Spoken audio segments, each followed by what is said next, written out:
हाँ जी, कैसे हो आप लोग? सब ठीक ठाक, कुशल मंगल। चलो जी, आज जो हम चैप्टर शुरू करने जा रहे हैं रिवीजन में, उसका नाम है कैपेसिटी ऑफ द पार्टीज।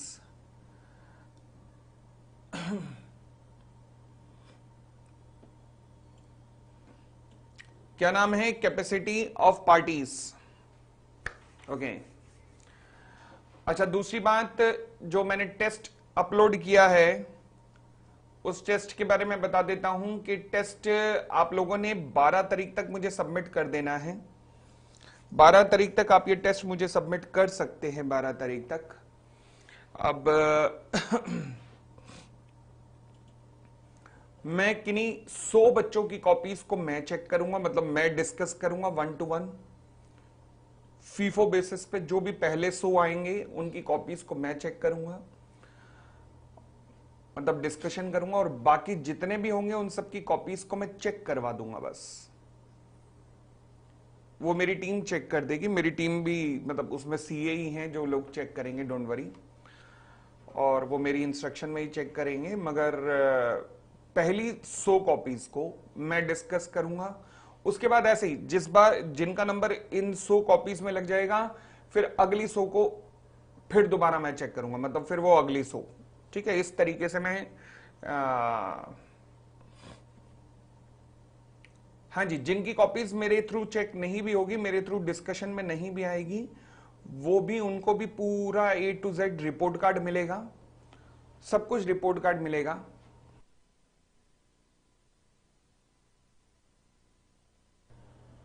जिनकी कॉपीज मेरे थ्रू चेक नहीं भी होगी, उनको प्रॉपर रिपोर्ट कार्ड मिलेगा कि आपकी कॉपी के अंदर ये दिक्कत है या ये आपको स्कोप ऑफ इंप्रूवमेंट यहां पर है।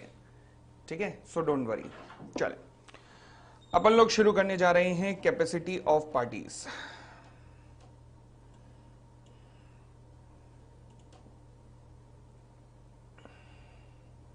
अच्छा, जब आप सब्जेक्ट भेजेंगे, जब आप मेल भेजेंगे टेस्ट की, तो क्योंकि मेरे पास बहुत सारी मेल आती हैं उस मेल आईडी पर टेस्ट की, इंटर के आ रहे होते हैं, कुछ सीए में फाइनल आ रहा होता है, कुछ आपका आ रहा होगा, तो इसलिए उसका सब्जेक्ट मैटर जरा ध्यान से लिखना।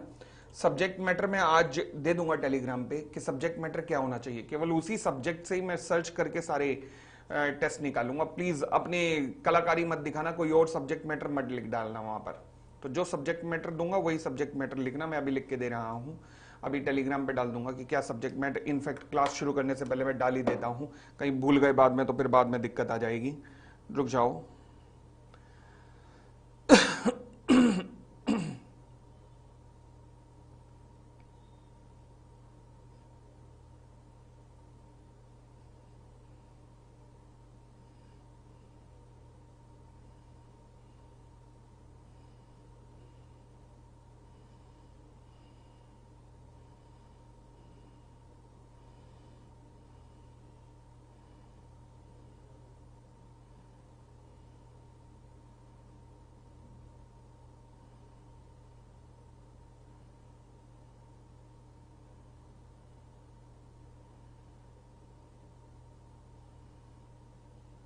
लो जी, CA foundation dash test number 2, बस दैट्स इट। ध्यान से लिख लेना, बस यही सब्जेक्ट मैटर होना चाहिए आपका टेस्ट का। आगे बढ़ते हैं, हम शुरू करने जा रहे हैं capacity of parties. Capacity of parties, okay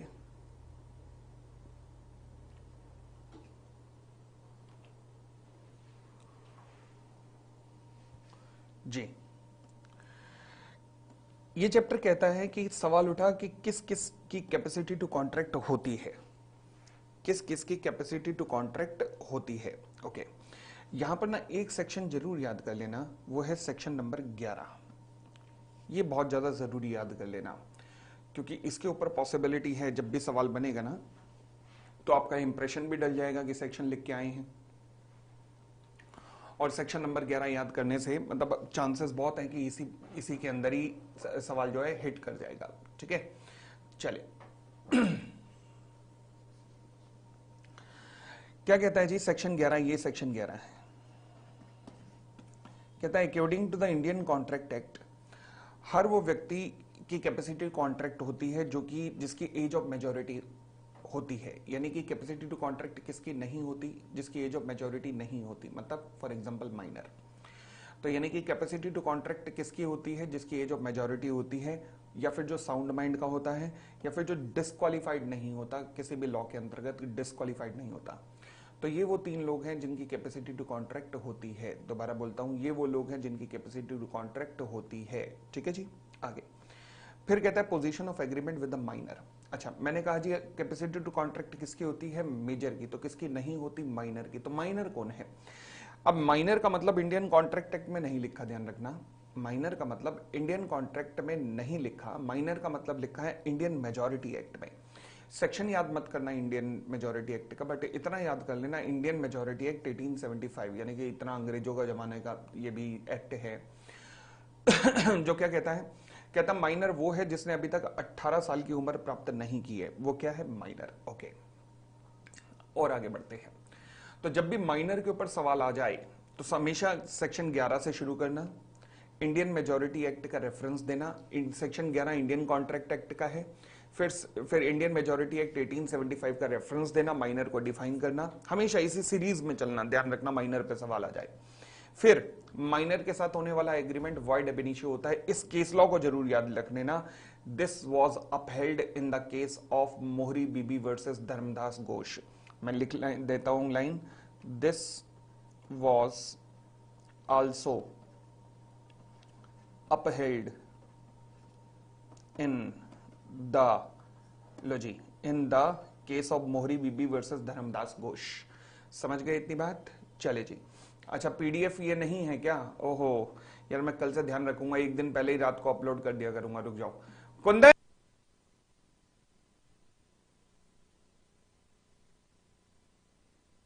तो स्क्रीन पे देखो, मैं अभी अपलोड करवाता हूं ठीक है जी हाँ जी, this was upheld an agreement with the minor is void ab initio.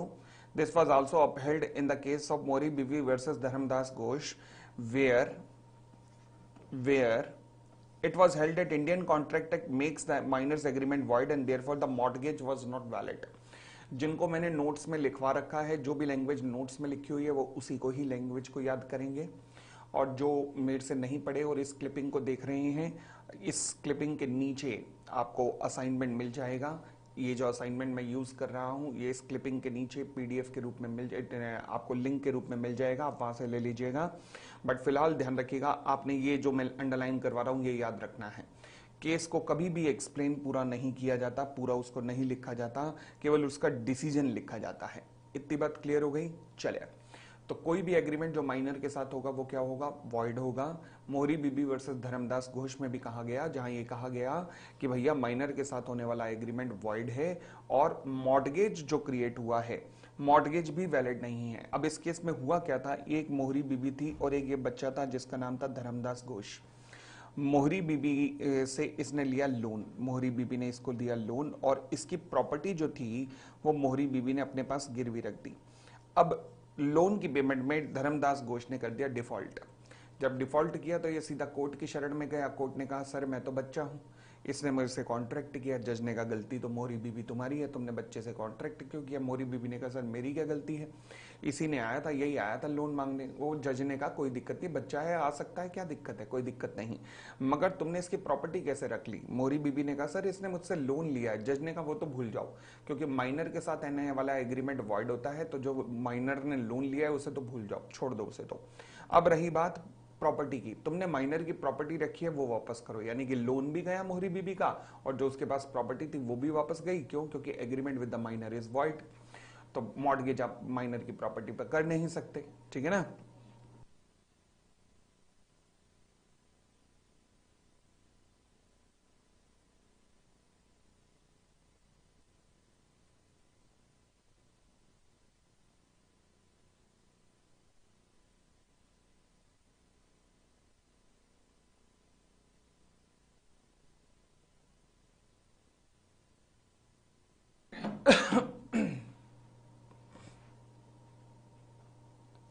फिर आता है contract for the benefit of the minor. हाँ, लॉ कहता है परंतु अगर इस सिचुएशन का उल्टा हो जाए, अगर उल्टा हो जाए मतलब फॉर एग्जांपल अगर मान लीजिए धर्मदास घोष लोन दे दे, लोन किसको दे दे, राम को, ओके, राम अपनी प्रॉपर्टी बदले में धर्मदास के पास गिरवी रखवा दे, तो क्या होगा, लॉ कहता है धर्मदास घोष को लोन की पेमेंट करनी पड़ेगी। राम अगर तुमने पेमेंट नहीं की तो फिर धर्मदास घोष प्रॉपर्टी को जब्त कर सकता है। सवाल उठा पिछले केस में तो नहीं हुआ ऐसा, पिछले केस में इसलिए नहीं हुआ क्योंकि माइनर ने लोन लिया था, बट यहां पर माइनर ने लोन दिया है। अच्छा, लोन दिया है यानी कि माइनर के बेनिफिट में कॉन्ट्रैक्ट है। बेनिफिट कैसे, जब माइनर लोन देगा तो इसका मतलब वो इंटरेस्ट कमाएगा, उसकी इनकम आएगी, तो यहां माइनर का बेनिफिट, और जहां माइनर का बेनिफिट होगा वो कॉन्ट्रैक्ट वैलिड होगा। तो यानी कि यहां पर राम कोई बेनिफिट क्लेम कर सकता है, बिल्कुल नहीं, बिल्कुल नहीं क्लेम कर सकता। तो यानी कि Ram is liable to pay the loan, yes, else उसकी प्रॉपर्टी पे माइनर जब्त कर सकता है। तो any contract for the benefit of a minor is absolutely valid. Clear हो गई इतनी बात, चलिए। Though a minor is not competent to contract but nothing in the contract prevent the minor from making the other party bound to him, okay, ठीक है। Thus a promissory note executed in favor of minor is not void। कोई भी promissory note जो आपने minor के favour में लिखा है कि मैं वादा करता हूं कि मैं तुम्हें पे करूंगा, वो वैलिड है, कोई दिक्कत नहीं, उसमें तो माइनर को पे कर रहे हो ना, वो बेनिफिशियरी है, and can be sued upon him because he though incompetent to contract may yet accept a benefit। यानी कि वो इनकम्पिटेंट है परंतु फिर भी वो बेनिफिट एक्सेप्ट कर सकता है, तो minor can be a beneficiary. ठीक है जी, आगे बढ़ सकते हैं। ये एग्जाम्पल भी अगर कोट कर पाए, अगर contract for the benefit of minor है, ये एग्जाम्पल अगर आप कोट कर पाए तो बहुत बढ़िया हो जाएगा। फॉर एग्जाम्पल मॉर्गेज एग्जीक्यूटेड, यानी कि अगर आपने कोई प्रॉपर्टी मॉर्गेज दी है माइनर को लोन के बदले में, तो फिर mortgage money is enforceable by him, तो यानी कि वो उस मॉर्गेज पर एक्शन ले सकता है, उस मॉर्गेज के खिलाफ एक्शन ले सकता है। ये जब प्रॉपर्टी आप राम को दे, ये राम की प्रॉपर्टी जब धर्मदास घोष के पास आई ना, तो ये जब प्रॉपर्टी के डॉक्यूमेंट्स आते हैं इसे कहते हैं मॉर्गेज होना। क्या कहते हैं, मॉर्गेज, ठीक है। तो जब बेनिफिट ऑफ माइनर है तो ये मॉर्गेज वैलिड है, बट अदरवाइज ये मॉर्गेज वॉइड है, जैसे ऊपर धर्मदास घोष के मोहरी बीबी के केस में था। आई होप कोई दिक्कत नहीं, बढ़ सकते हैं, आगे बढ़ते हैं। कहता है जी ratification on attaining the age of majority. सबसे पहली बात, रेटिफिकेशन का मतलब क्या होता है। देखो जी, हुआ क्या कि मैं और नोरा एक दूसरे से बहुत प्यार करते थे। अब मेरे और उसके परिवार वाले दोनों ही इस शादी के बड़े खिलाफ थे। सूर्यवंशम फिल्म याद करो।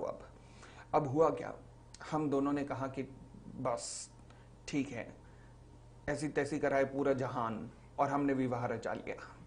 अब मैंने विवाह रचाया तो मैंने कहा चलो चलते हैं माता पिता से आशीर्वाद मांगने के लिए। अब जैसे ही माता पिता से आशीर्वाद मांगने के लिए जाएंगे, विवाह हो चुका है, ध्यान रखना विवाह हो चुका है, ठीक है। अब हम माता पिता से आशीर्वाद मांगने के लिए जाएंगे तो मेरे पिताजी या तो वहां सूर्यवंशम बन जाएंगे और बंदूक लेके आएंगे और क्या डायलॉग मारेंगे कि भैया निकल जाए यहां से, अदरवाइज जिसने तेरी सूरत देखी मैं उसकी सीरत नहीं देखूंगा। Option number 1।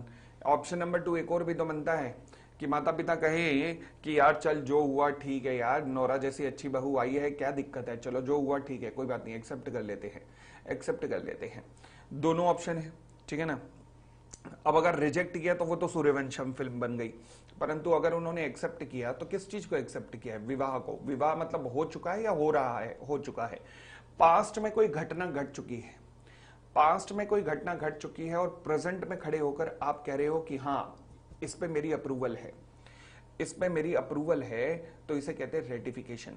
रेटिफिकेशन की खास बात यह होती है कि घटना पास्ट में घट चुकी है, ये पास्ट में घट चुकी है और आप प्रेजेंट में कह रहे हो कि इस घटना पे मेरी अप्रूवल है। जैसे ही आप रेटिफिकेशन करते हो तो इसका मतलब होता है कि आप ना उस डेट पे जा रहे हो और कह रहे हो कि हाँ ये विवाह को मेरी अप्रूवल है, इसे रेटिफिकेशन कहते हैं, ठीक है जी। माइनर का एग्रीमेंट कभी भी रेटिफाई नहीं हो सकता। फॉर एग्जांपल माइनर जब 17 साल का था आपने उसे लोन दिया, 18 साल का होने के बाद आपने उसे कहा कि अब एक बॉन्ड साइन कर, एक डॉक्यूमेंट साइन कर कि तू इस लोन के लिए लायबल है, तू इस लोन के लिए लायबल है, इस डॉक्यूमेंट को साइन कर 18 साल का होने के बाद। लोन कब लिया गया था, 1 साल पहले। 18 साल का होने के बाद अब उससे डॉक्यूमेंट साइन करवा रहे हो, यानी कि उसे बैकडेट पर ले जा रहे हो। जब माइनर को आप जब उसे आप इस तरीके से बैकडेट पर ले जा रहे हो तो इसे रेटिफिकेशन कहते हैं। बट जैसे ही बैकडेट पर ले जा रहे हो, वो तो माइनर था उस दिन, जैसे ही आप बैकडेट पे ले गए वो तो माइनर था, और जब वो माइनर था तो क्या वो लायबल है? नहीं। तो इसलिए माइनर के एग्रीमेंट का रेटिफिकेशन भी नहीं हो सकता, क्योंकि रेटिफिकेशन का मतलब होता है बैकडेट पर जाना, और जैसे ही बैकडेट पर जाओगे उस डेट को तो वो माइनर है, और क्योंकि माइनर है तो रेटिफिकेशन नहीं हो सकता। तो इसलिए माइनर के एग्रीमेंट का रेटिफिकेशन नहीं हो सकता। पहले रेटिफिकेशन का मतलब लिखना जब भी आए, जब भी माइनर पे कॉन्सेप्ट आ जाए। Step number 1 capacity of parties section 11। Step number 2 minor का मतलब। स्टेप नंबर 3 जिस पॉइंट के ऊपर अटैक हुआ है उस पॉइंट को लिखाओ।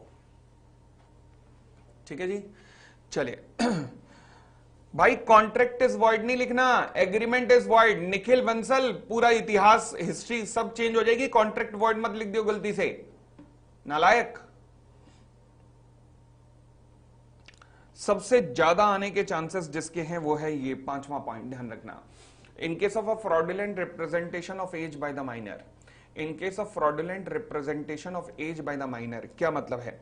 ये देखो जी, ये हुआ क्या, ये एक बच्चा था चिंटू।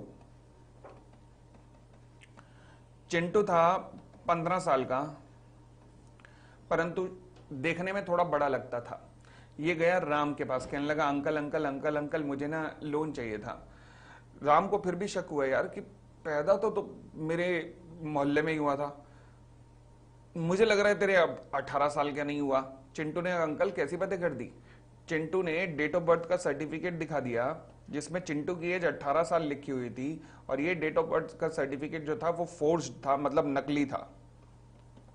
डेट ऑफ बर्थ का सर्टिफिकेट जो था वो फोर्ज था, मतलब नकली सर्टिफिकेट था। ठीक हो गई इतनी बात? अब हुआ क्या, एक मिनट रुकना, बस एक मिनट।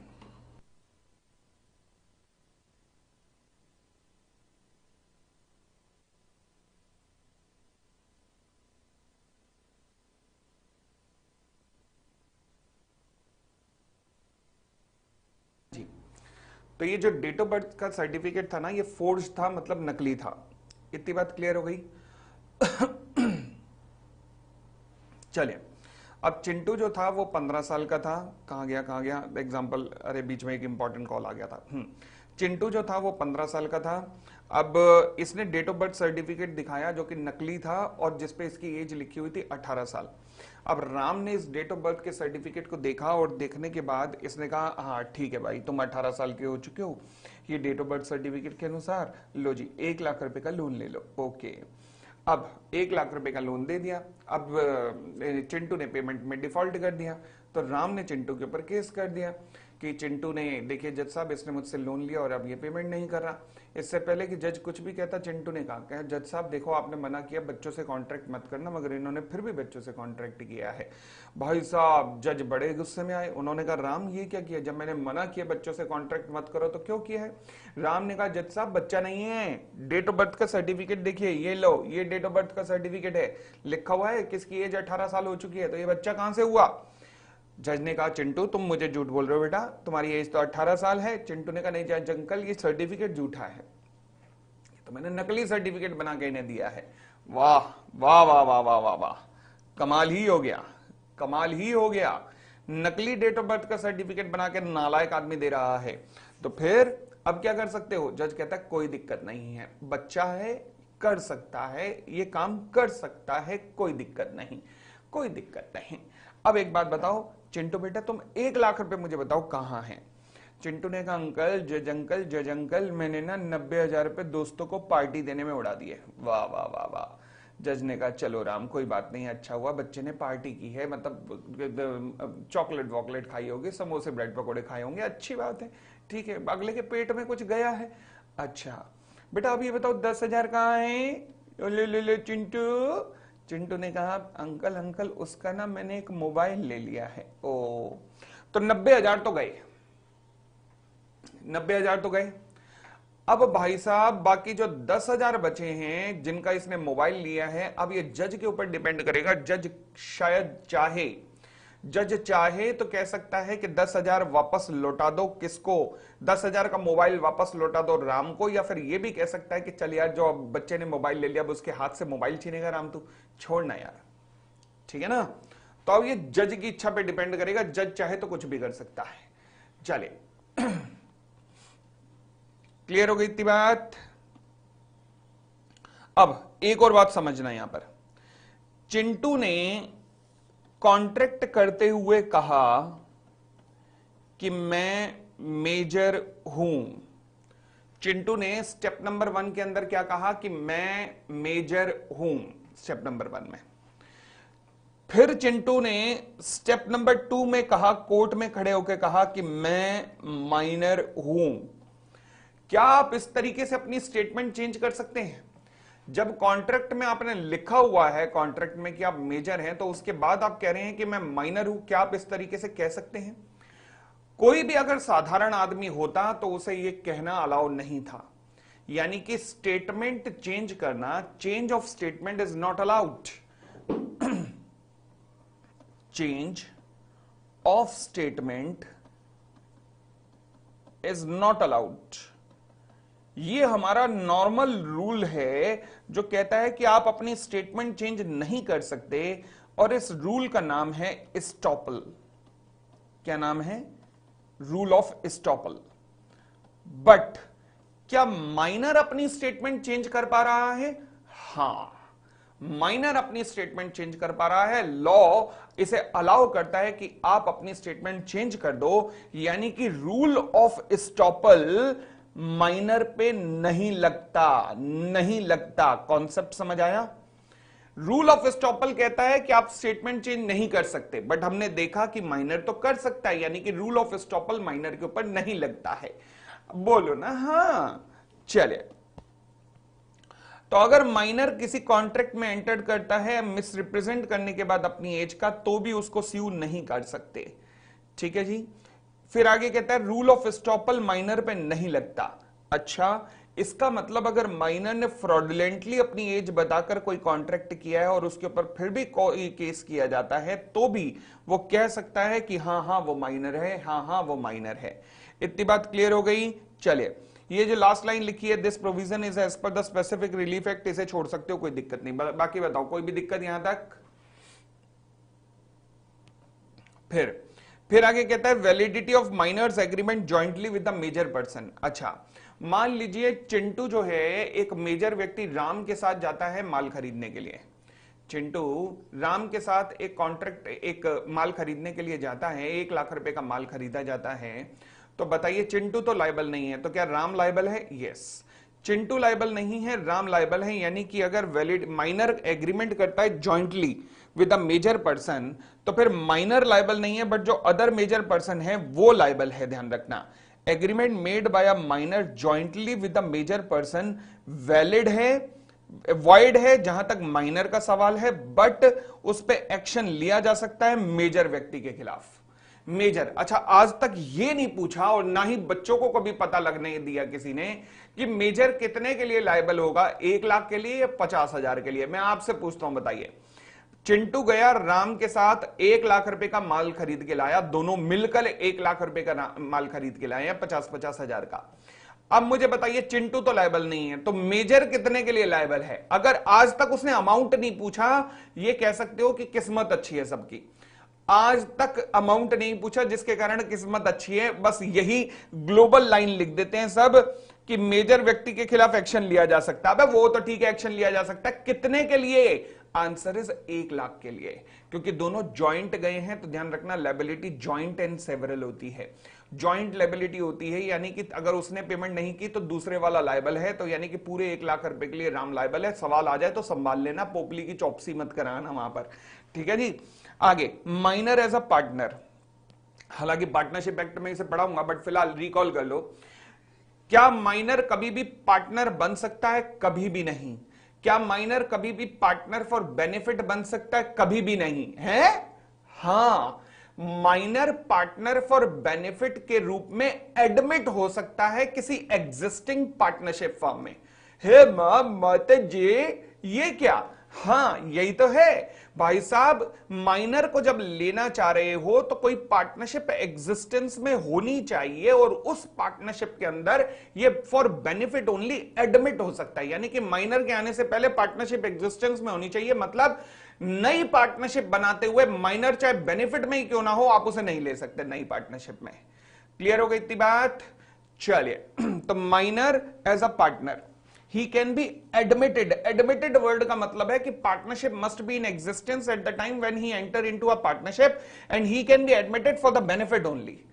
ठीक हो गई इतनी बात? अरे बोलो ना हाँ। और आगे बढ़ते हैं।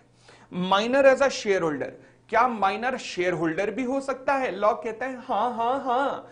अच्छा, कोई दिक्कत शेयर होल्डर बनने में? लॉ कहता है नहीं, एक शर्त है बस, वो क्या कि शेयर्स फुली पेड अप होने चाहिए। अच्छा, मैंने कहा अगर पार्टली पेड अप होंगे तो क्या दिक्कत है? लॉ कहता है दिक्कत है। फॉर एग्जांपल अगर मैं कहूं कि नॉमिनल वैल्यू है 10 रुपए, पेड अप वैल्यू है 4 रुपए, तो तुम तो 6 रुपए के लिए माइनर को लाइबल बना दोगे और नोटिस दे दोगे कि ला पैसे दे, बट माइनर लाइबल नहीं है। तो फिर अगर शेयर फुली पेड अप है, 10 का 10 पेड अप है, तो फिर कोई दिक्कत नहीं है, फिर माइनस जो है वो बन सकता है, प्रोवाइडेड एक शर्त ये है कि कंपनी का आर्टिकल ऑफ एसोसिएशन इस बात को अलाउ करे। तो यानी कि ले देकर दो शर्तें हैं जब माइनर शेयर होल्डर बन सकता है। पहला, कंपनी का आर्टिकल ऑफ एसोसिएशन इस बात की परमिशन दे, और दूसरा, शेयर्स जो है वो फुली पेड अप होने चाहिए। ओके नेक्स्ट, और आगे बढ़ते हैं और आगे बढ़ते हैं और आगे बढ़ते हैं। ऋषभ गुप्ता, बहुत बड़ा डाउट है, स्क्रीन मेरे से दूर है, इतना बड़ा डाउट तो मैं अभी पढ़ नहीं पाऊंगा, तो फिर एक काम करेंगे, जूम कॉल का सेशन रखने वाला हूं, वहां पे डाउट रेज कर लेना अपना, ठीक है। चलिए फिर आता है minor as an insolvent. Law कहता है इंसॉल्वेंट एक ऐसा व्यक्ति है जिससे कॉन्ट्रैक्ट मत करना, माइनर भी एक ऐसा व्यक्ति है जिससे कॉन्ट्रैक्ट मत करना।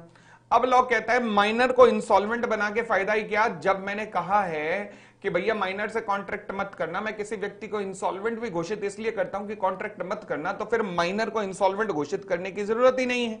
तो minor cannot be declared as insolvent because he is already not competent to contract. ठीक हो गई इतनी बात? आगे, contract for the supply of necessary.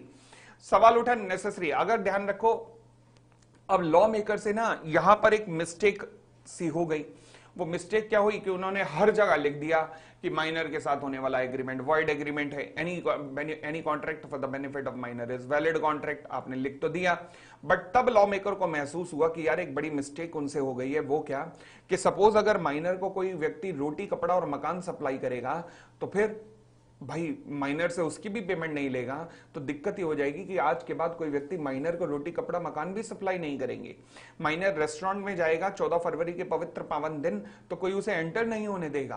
भाई साहब माइनर कपड़ों की दुकान पे जाएगा, बाहर लगा दिया जाएगा बोर्ड, यहां पर माइनर का आना मना है। कमाल हो गया यार। तो मतलब अच्छा, तुम पढ़ने के लिए जाओगे एजुकेशनल इंस्टीट्यूशन के बाहर लिखा होगा ना, अगर आप माइनर है तो कृपया यहां ना आए। क्या ये गलत नहीं है? क्या ये गलत नहीं है? तो मतलब माइनर को रोटी कपड़ा मकान से भी महरूम किया जा रहा है, मतलब उसको उसे भी वंचित किया जा रहा है। लॉ कहता है hang on hang on hang on, मानते हैं हमसे गलती हो गई है, मगर अब इस गलती को हम रेक्टिफाई करेंगे। लॉ मेकर ने इसे रेक्टिफाई किया और कहा कि रुको रुको रुको, अगर माइनर को आपने नेसेसरी सप्लाई की, न केवल माइनर को बल्कि अगर कोई व्यक्ति उसके ऊपर डिपेंडेंट है, फॉर एग्जाम्पल माइनर के माता पिता उसके ऊपर डिपेंडेंट है, तो उनको सवाल उठा सर माइनर के माता पिता डिपेंडेंट कैसे हो सकते हैं? क्यों? माता पिता का एक्सीडेंट हो गया, माता पिता ने लेट उम्र में पैदा किया था, मतलब 60-70 के बाद पैदा किया था, तो अभी माइनर था वो, माता पिता एकदम बुजुर्ग हो चुके थे, तो कुछ भी हो सकता है भाई। तो मान लीजिए अगर आप माइनर के ऊपर डिपेंडेंट किसी व्यक्ति को या माइनर को कोई भी नेसेसरी सप्लाई करते हैं, तो उस नेसेसरी की पेमेंट आप कर सकते हैं कहां से? From the property of the minor, minor की प्रॉपर्टी से। अच्छा, प्रॉपर्टी समझते ही हमें ध्यान में आता है लैंड एंड बिल्डिंग। ना ना ना ना ना ना, लैंड एंड बिल्डिंग नहीं। आपके पास जो कैश पड़ा है वो भी प्रॉपर्टी है, मोबाइल पड़ा है वो भी प्रॉपर्टी है, आपका फर्नीचर भी आपकी प्रॉपर्टी है, प्लांट एंड मशीनरी भी आपकी प्रॉपर्टी है, सब कुछ आपकी प्रॉपर्टी है, ध्यान रखना। अब ये बात क्योंकि लॉ मेकर को बाद में समझ आई कि हमने तो नेसेसरी के बारे में लिखा ही नहीं, तो इसलिए ये चीज लॉ ने डलवाई है, बाद में लॉ ने दिलवाई है। और कोई भी कॉन्ट्रैक्ट जो लॉ करवाता है उसे हम क्वाजी कॉन्ट्रैक्ट कहते हैं, ध्यान रखना। तो इसलिए जब आप क्वाजी कॉन्ट्रैक्ट करेंगे तो different types of quasi contract के अंदर आपको ये वाला पॉइंट मिल जाएगा, क्योंकि ये बाद में लॉ ने डलवाया है। बात समझ आ गई? चलिए, तो अब सवाल उठा नेसेसरी का मतलब क्या होता है? क्या नेसेसरी का मतलब रोटी कपड़ा व मकान से ही है? नहीं नहीं, लॉ कहता है जरूरी नहीं है कि food cloth and house rent, but इसके अंदर कोई भी ऐसी चीज आ सकती है जो कि माइनर को सप्लाई की जाती है ताकि वो अपना जीवन जी सके। फॉर एग्जाम्पल एजुकेशन भी है, यस। फॉर एग्जाम्पल इसके ऊपर कोई केस फाइल किया गया, उसको डिफेंड करने के लिए वकील का खर्चा, वो भी है, यस। कोई स्पोर्ट्स ट्रेनिंग में वो खर्चा कर रहा है, वो भी है, यस, वो भी है। ठीक है जी, चले फिर कहता है to render the minor's state liable for the necessary two condition must be satisfied. ये बहुत इंपॉर्टेंट लाइन है, कीवर्ड्स हैं, ध्यान रखना। अगर माइनर और नेसेसरी पे कॉन्सेप्ट आता है तो ये कीवर्ड्स लिखने बहुत जरूरी है, ये दोनों के दोनों।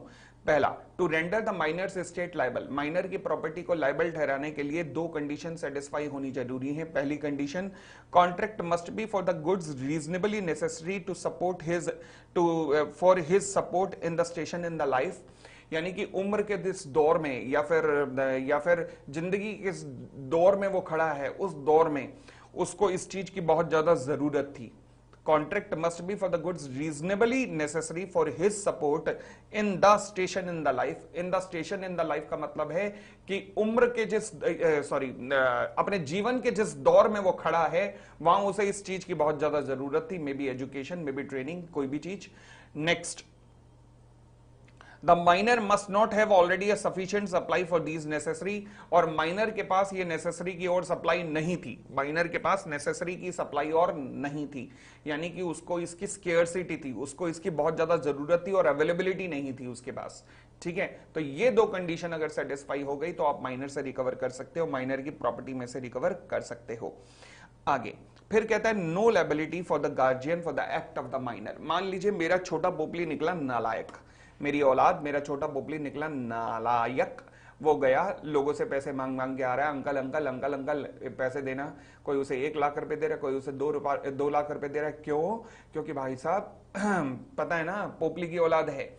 अब हुआ क्या, 3-4 मेरे दोस्तों से पैसे ले आया 1-1 लाख करके, और वो चारों दोस्त मेरे पास, और भाई यार वो पैसे तो दे दे 1 लाख रुपए। मैं कहा है कौन से 1 लाख रुपए? कहने लगे वो जो छोटा पोपली लेके गया है।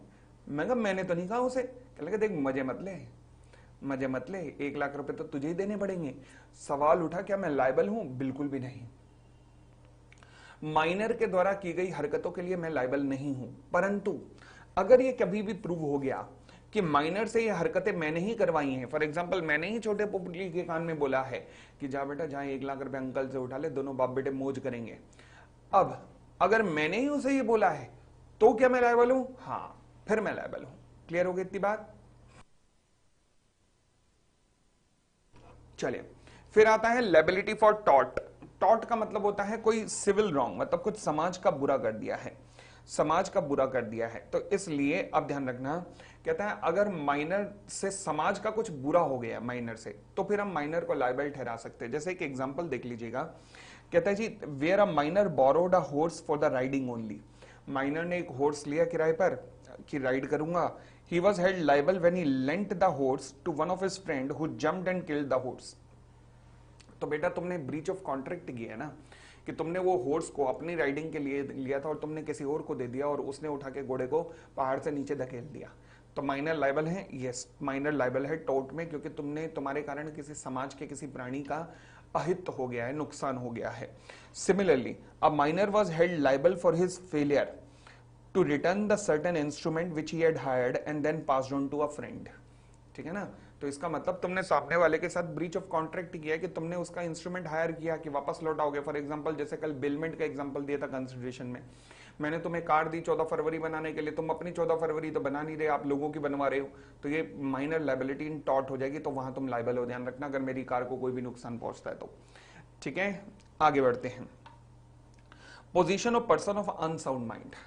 अब अनसाउंड माइंड का भी सवाल आ जाए हमेशा, तो प्लीज ध्यान रखना, सबसे पहले सेक्शन 11, फिर meaning of person of unsound mind लिखना, फिर उसके बारे में कुछ भी लिखना। वैसे तो माइनर से ही सवाल आएगा। आगे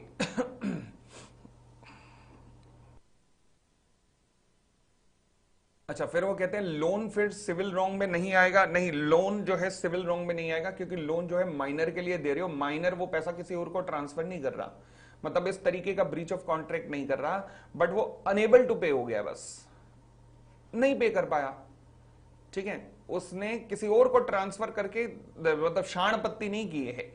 चलिए person of unsound mind, a person who is not capable of understanding the terms of the proposed contract, यानी कि जो इस लायक भी नहीं है कि उस कॉन्ट्रैक्ट को समझ सके और उसका उसके ऊपर क्या इफेक्ट होगा वो भी समझ सके, तो उसे पर्सन ऑफ अनसाउंड माइंड कहते हैं। अच्छा, अब कुछ ऐसे व्यक्ति होते हैं जो कि यूजुअली तो अनसाउंड माइंड के होते हैं, यूजुअली अनसाउंड माइंड के होते हैं। फॉर एग्जांपल ल्यूनेटिक, वो तेरे नाम का सलमान खान, याद आया कुछ, तेरे नाम का सलमान खान, ल्यूनेटिक कहते हैं, जो कि नॉर्मली अनसाउंड माइंड के होते हैं। कभी कभार ऐसा होता है कि ये साउंड माइंड के होते हैं, कभी कभार। तो क्या ये कॉन्ट्रैक्ट कर सकते हैं? हाँ, जब कभी कभार ये साउंड माइंड के होते हैं केवल तभी कॉन्ट्रैक्ट कर सकते हैं, ध्यान रखना। जब ये कभी कभार साउंड माइंड के होंगे तभी कॉन्ट्रैक्ट कर पाएंगे। क्लियर हो गई इतनी बात? चले फिर, where a person is usually of unsound mind, इसको करने की जरूरत नहीं है, बर्डन ऑफ प्रूविंग को करने की जरूरत नहीं है। आगे आते हैं, आगे आते हैं। हाँ जी, यहां पर एक और पॉइंट था ना,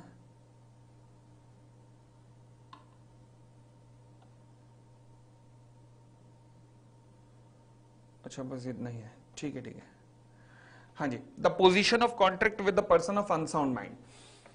अगर मान लीजिए आप अनसाउंड माइंड वाले व्यक्ति से कॉन्ट्रैक्ट करते हैं तो क्या होगा, बिल्कुल सेम पोजीशन रहेगी जो माइनर के केस में था, यानी कि कॉन्ट्रैक्ट यानी कि एग्रीमेंट क्या होगा, void ab initio, but any contract for his benefit valid होगा। बिल्कुल सेम पोजीशन, बिल्कुल सेम पोजीशन। अगर उसे नेसेसरी सप्लाई करते हो तो उसकी प्रॉपर्टी से रिकवरी की जा सकती है, यस, बिल्कुल सेम पोजीशन रहेगी, कोई दिक्कत नहीं। चले, फिर आता है person disqualified by the law. Person disqualified by the law, देखो जी, माइनर और अनसाउंड माइंड के अलावा भी कुछ लोग ऐसे होते हैं जिनसे कि लॉ मेकर सख्त मना करते हैं कि कॉन्ट्रैक्ट मत करना।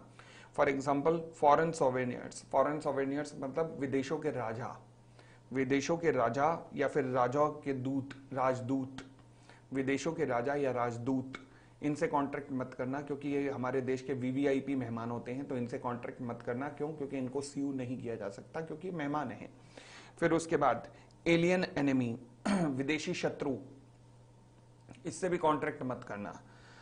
कॉरपोरेशन, कॉरपोरेशन मतलब स्टेचुटरी कॉरपोरेशन, इनसे अगर कॉन्ट्रैक्ट कर रहे हो तो ध्यान रखना, फॉर एग्जांपल आप आईसीआई को जाके कपड़े बेच के आए हो, अबे आईसीआई कपड़ों का क्या करेगा, आईसीआई कपड़ों का क्या करेगा? तो इसलिए कॉरपोरेशन से, यानी कि फॉर एग्जांपल आईसीआई जैसे कॉरपोरेशन है, कॉरपोरेशन का मतलब जैसे एक स्पेशल एक्ट के अंदर बनाया जाता है।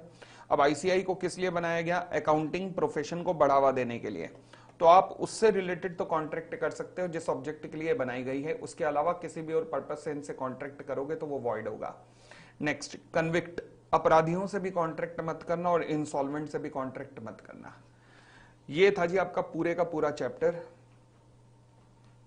आज आपने ये सारी प्रॉब्लम्स को देखना है, फिर मैंने टेस्ट तो आपको दे ही दिया है ताकि प्रेजेंटेशन आपकी क्लियर रहे। ये सारी प्रॉब्लम्स को आज आपने चेक करना है और अपने कंक्लूजन चेक करने हैं कि आप जो कंक्लूड कर रहे हो और जो यहां पर लिखा है, क्या वो दोनों चीजें सेम हैं या वो अलग अलग हैं। ठीक है, तो आपने इस चीज को देखना है। मैं कल जो टॉपिक शुरू करूंगा वो फ्री कंसेंट ना करके वॉइड एग्रीमेंट करूंगा। वो इसलिए वॉइड एग्रीमेंट करूंगा क्योंकि उसके ऊपर टेस्ट में दिया हुआ है।